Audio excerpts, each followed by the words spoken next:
Adzan dan iqamah ketika jenazah dimasukkan ke liang kubur. Assalamualaikum warahmatullahi wabarakatuh. Hai teman-teman, nama saya Ilham Nurhantoko, mahasiswa PPL dari IAINU Kebumen yang bertempat praktek di SMK Ma'arif 2 Gombong. Adzan adalah sebuah seruan atau pemberitahuan kepada masyarakat, terutama kaum muslimin untuk melaksanakan ibadah. Pada lazimnya, azan dilakukan untuk memberitahukan kepada kaum muslimin bahwa waktu sholat telah tiba. Sedangkan iqamah adalah pemberitahuan kepada jamaah bahwa pelaksanaan sholat akan segera dimulai. Namun, sebenarnya azan dan iqamah dalam syariat Islam dibedakan menjadi 3 bagian. Yang pertama, azan dan iqamah li waktu sholat, yaitu azan dan iqamah yang menunjukkan waktu sholat telah tiba. Yang kedua, azan dan iqamah li sholat, yaitu azan dan iqamah karena akan segera mengerjakan sholat. Yang ketiga, azan dan iqamah li ghairi sholat, yaitu azan dan iqamah yang ditujukan untuk selain sholat, seperti sunat azan untuk orang yang sedang tertimpa kesusahan, sedang terjatuh di bumi, marah, azan karena ada perbuatan tidak baik pada manusia atau binatang, azan karena terjadi kebakaran, azan ketika terlihat hantu. Azan dan iqamah sunnah dilakukan pada telinga bayi yang baru lahir dan akan menempuh perjalanan jauh atau musafir. Azan dan iqamah ketika jenazah dikuburkan. Terkait dengan azan dan iqamah untuk jenazah, mayoritas umat Islam Indonesia mengamalkan azan dan iqamah untuk mayit ketika sudah dimasukkan ke liang kubur. Setelah mayat diletakkan di liang lahat, kain kafan dibuka dan muka mayat ditempelkan ke tanah.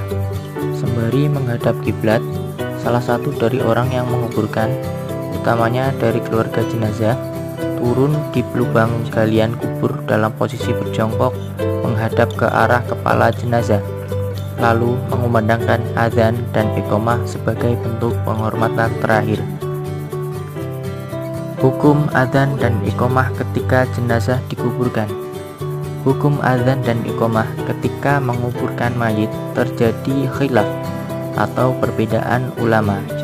Sebagian ulama berpendapat bahwa azan dan iqamah disunahkan ketika menguburkan mayat.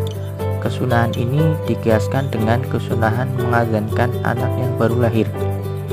Sebagaimana Syekh Ibrahim Al-Baijuri dalam Haisyah Al-Baijuri menjelaskan, yang artinya disunahkan azan dan iqamah saat melakukan perjalanan dan tidak disunahkan azan ketika menguburkan mayat. Pendapat ini berbeda dengan ulama yang mensunahkan azan karena menyamakan hukumnya dengan mengazankan anak yang baru lahir.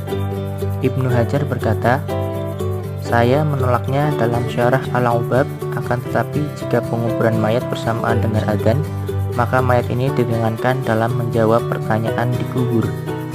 Dari penjelasan di atas dapat dipahami bahwa ulama berbeda pendapat tentang hukum azan dan iqamah ketika menguburkan mayat. Ada yang mengatakan sunnah dan ada yang tidak.